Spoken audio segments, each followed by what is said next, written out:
Last January, we got hit with a historic deep freeze. I'm a structural engineer by trade, and to keep my nieces entertained, I decided to build a professional-grade ice house in my front yard. This wasn't just a pile of snow. I used plywood forms, sprayed layers of water for a week to create crystal-clear ice blocks, and even installed color-changing LED strips inside the walls. It was a neighborhood landmark. Families were stopping by to take photos, and it looked like something out of a fairy tale. Brenda, however, saw it as a structural violation of the aesthetic harmony. She sent me 3 notices in 4 days, claiming it was an unapproved outbuilding. I ignored them, citing the bylaws which only prohibited permanent wood, metal, or plastic sheds. "It's water, Brenda," I told her. "It'll be a puddle by March." The day after that conversation, I flew to Iceland for a 10-day solo photography trek. On my second night in Reykjavik, my phone started buzzing incessantly. It was my Ring doorbell camera. I logged in just in time to see a commercial bobcat loader pulling into my driveway. Brenda was standing on the sidewalk with a clipboard, gesturing wildly. I watched, helpless from 3,000 miles away, as the steel bucket smashed through the translucent blue walls of my ice house. They didn't just knock it down. They ground the ice into the turf and left a muddy, frozen wasteland where my masterpiece had stood. The email from the HOA arrived an hour later. "Since you refused to remediate the violation, the board has cleared the nuisance. $600 emergency removal fee and a $200 fine have been added to your portal. Have a safe trip." I didn't get angry. I got quiet. I spent the rest of my flight home reading every single page of our 150-page HOA covenant. I found exactly what I was looking for in Section 8.4, Maintenance of Primary Surfaces. The morning after I landed, I didn't call Brenda. I called a friend who owns a heavy-duty demolition and excavation firm. I told him I needed the nuclear option.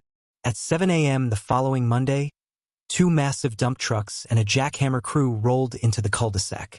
The noise was deafening. By 8:30 a.m., my entire 60-foot driveway and the connecting front walkway were nothing but jagged chunks of gray concrete. Brenda practically teleported onto my lawn, screaming over the sound of the jackhammers. "What are you doing? You don't have approval for a construction project. Stop this immediately." I calmly handed her a printed copy of the city permit and a highlighted version of the HOA bylaws. "Section 8.4, Brenda," I said. "It says homeowners are required to immediately remove any hazardous or crumbling walkway surfaces to prevent neighborhood liability. When your bobcat driver drove over my driveway to smash my ice house, he created several hairline fractures. For the safety of the community, I had to declare it a hazard. I'm just being a responsible neighbor." She turned purple.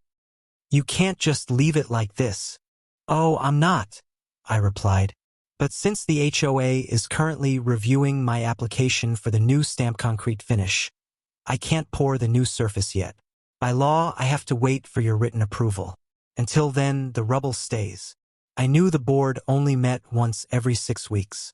For the next 45 days, the entrance to the neighborhood was graced by a giant, 6-foot-high mountain of broken concrete and dirt right in my front yard. It was legally a work in progress, so they couldn't find me.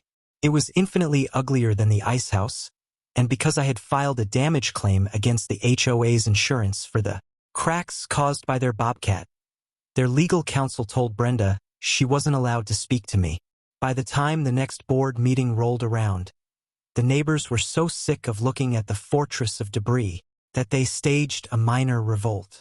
They voted to fire the demolition company the HOA used, forced Brenda to waive all my fines, and the HOA insurance ended up cutting me a check for $1,000 to cover accidental property damage to my driveway.